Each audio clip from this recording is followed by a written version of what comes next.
Alright, so now let's look at the conditions under which a Runge-Kutta method will preserve quadratic first integrals. Okay, so this is about the conservation of quadratic first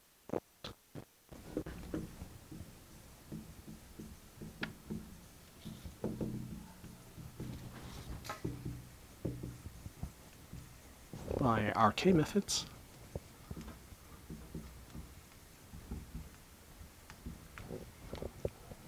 Okay, so let me state a theorem and then we'll try to prove it. So the theorem states that if you have a differential equation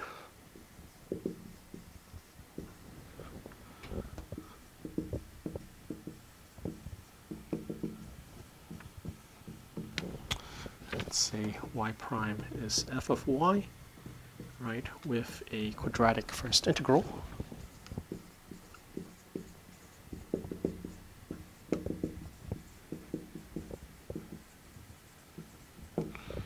Okay, then a Runge-Kutta method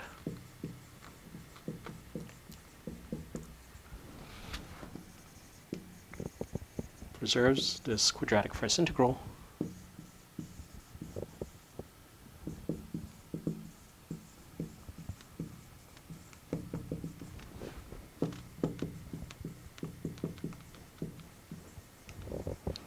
if the following is true.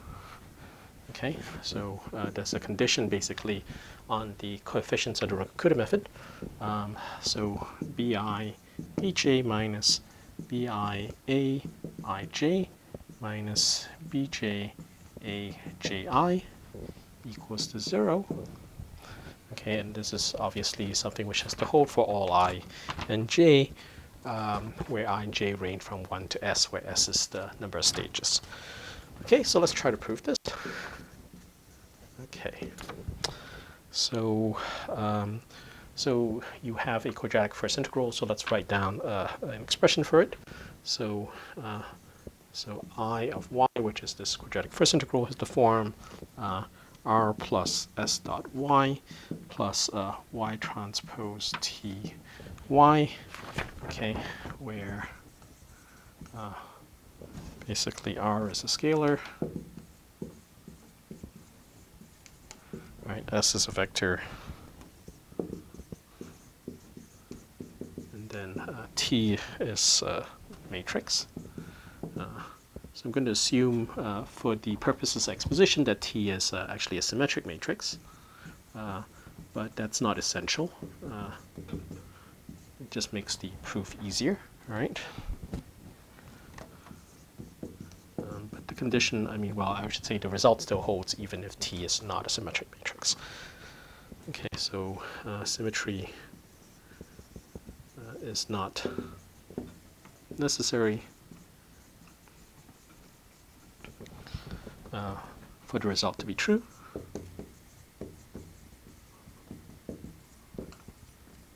But it simplifies the proof. Okay.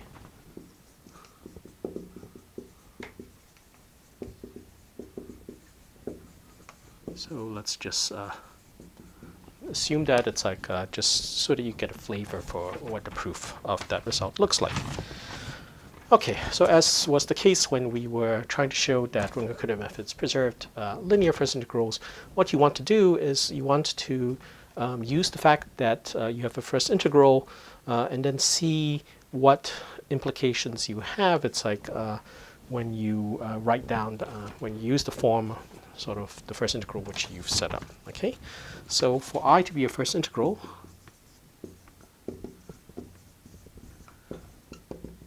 okay, it has to be that the gradient, okay, of I, sort of paired with the vector field, is identically 0. So gradient of I dot f is identically 0. Okay, and then you use the expression for what I is and you substitute it in this equation, and then you get a bunch of relationships, if you will. Okay, so this implies that s dot f plus 2 times y transpose tf is identically 0. Okay, so I'm going to write this in a slightly different way. So this is that every time you see s dot f, I'm going to write this as minus 2 y transpose t f. Okay, so this I'm going to call equation star star. Okay, all right. So let's try to keep on going. All right. So I'm going to write down this condition and this condition, just so that we remember what it is, and then keep going from there. So we have this first condition on the coefficients bi bj minus bi aij minus bj aj equals to 0, right? And then you have this star star condition, which says that s dot f is identically equal to minus 2 y transpose tf, which again comes from the form of the quadratic first integral and the condition that it actually is a first integral. Okay.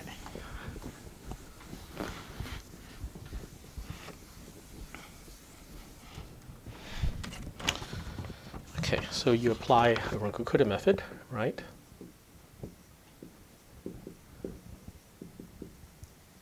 So it just looks like yn plus 1 is yn plus h sum over I of bi fi, which is the vector field evaluated at the internal stages. And then I should say that the internal stages yj is equal to yn plus h sum over, well, yi sum over j aij fj. And then okay, one other thing is that fi is equal to f at yi, right? Okay, so that's the Runge-Kutta method. And then as before, what you want to do is you want to evaluate the quadratic first integral now on yn plus 1 and then see what happens. Okay, so I at yn plus 1, right, is equal to r plus s dot y n plus 1, which is yn plus h sum over I bi fi, right, plus this quadratic term plus yn plus h sum over I bi fi transpose t, and then yn plus h sum over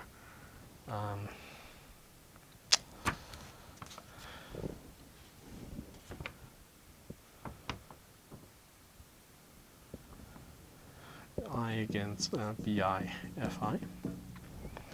Okay.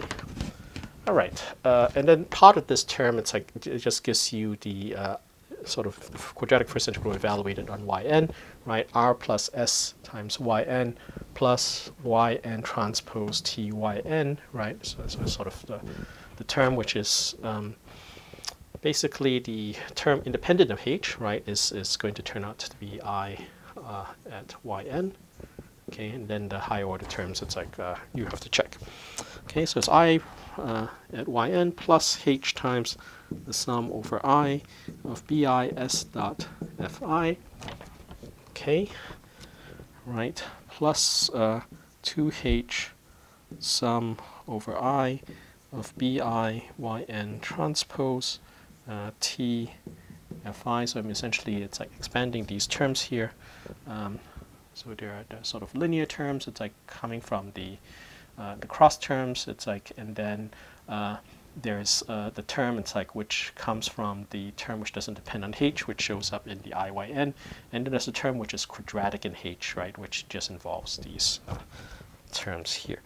So all right. So we have this, and then plus h squared term, which is sum I bi fi transpose t sum I bi fi. Okay. All right.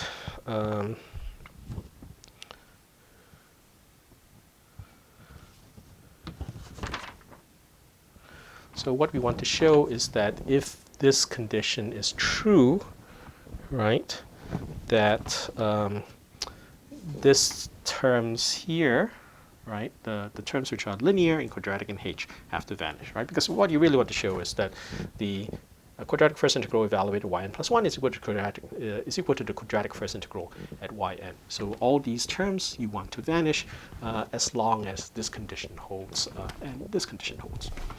Okay, so we need to show that given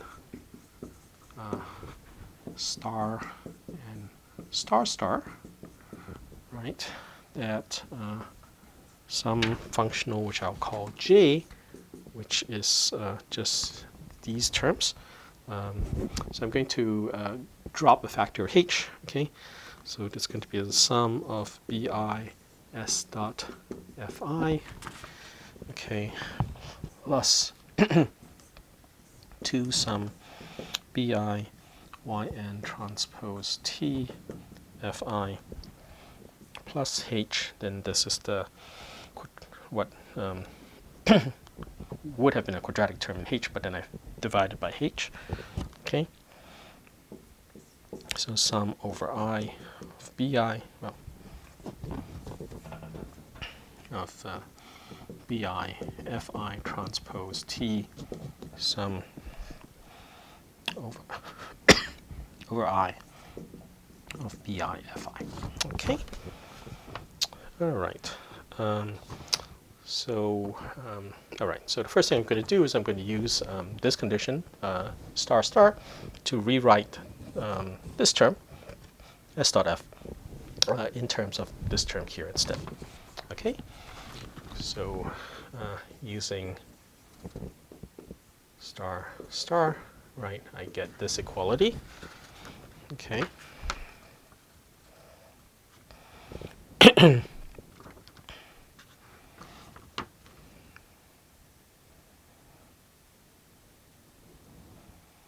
Okay, so I'm rewriting this here. So this becomes the sum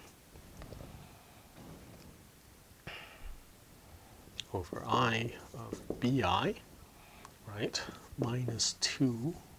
Let me write this as yi transpose fi. I'm sorry, there's a t as well. Okay.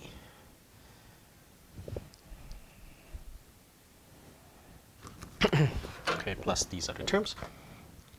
Plus 2 sum bi yn transpose t fi plus h sum over I of bi fi transpose t sum over I of bi fi. Okay, so I can collect these two terms together. They both have a factor of 2 up to a sign. Right, so this is equal to 2 times the sum over I of bi yn minus yi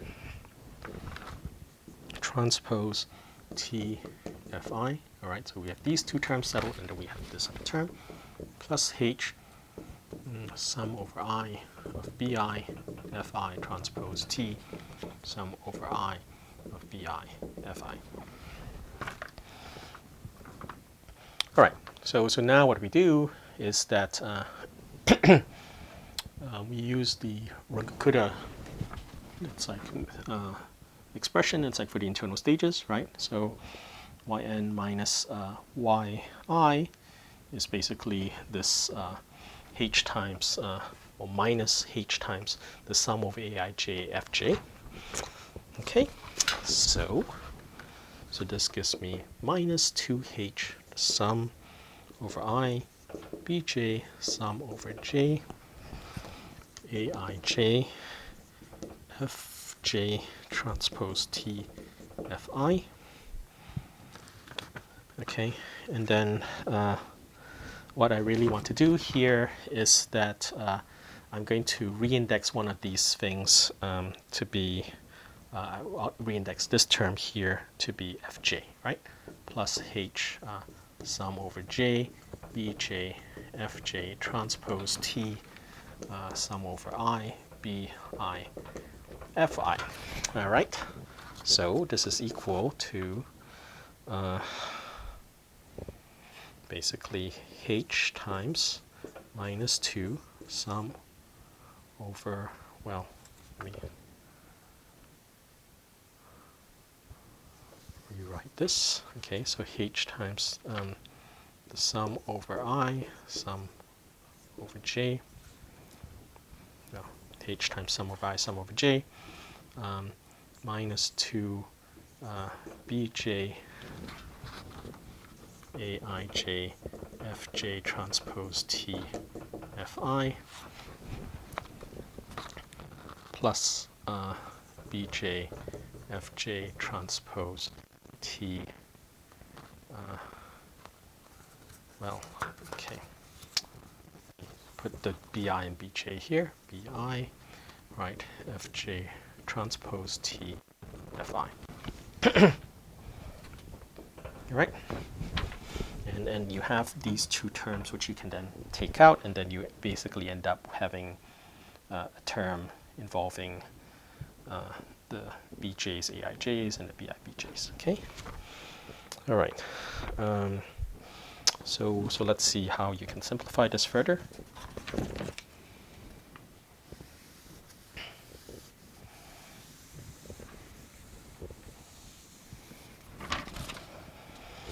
So let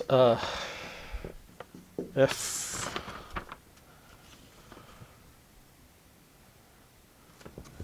I transpose t fj equals to bij. Okay, and then we assume that that these terms are uncorrelated.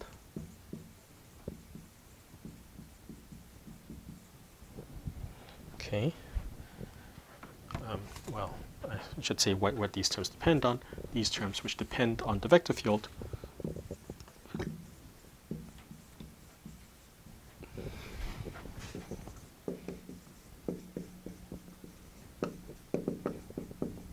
are uncorrelated.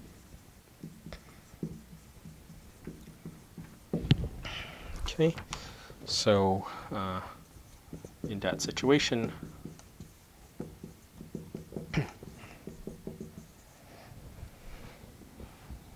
J vanishes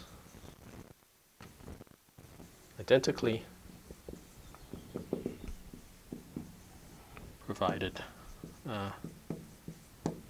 each of the coefficients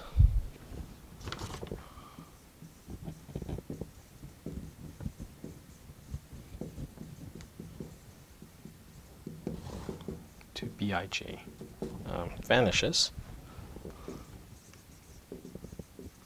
And then here it's like used the assumption that T is symmetric, and then the assumption that T is symmetric means that you can rewrite this coefficient in the following way.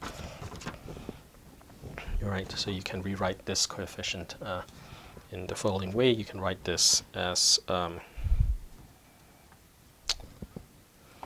that basically Bi Bj minus Bi Aij minus Bj Aj has to equal to 0. So I should say this is the coefficient, and in order for this j to vanish in general, right, to vanish identically, it has to be that, again, because these fj transpose t fi terms are independent in some sense, and t is symmetric, then the coefficients you have are really is really given by this, and you want each of those coefficients to vanish, which is this condition. And that's exactly, again, the condition on the coefficients of Runge-Kutta method, which guarantee that it preserves a quadratic first integral. Okay, so let's stop here for now.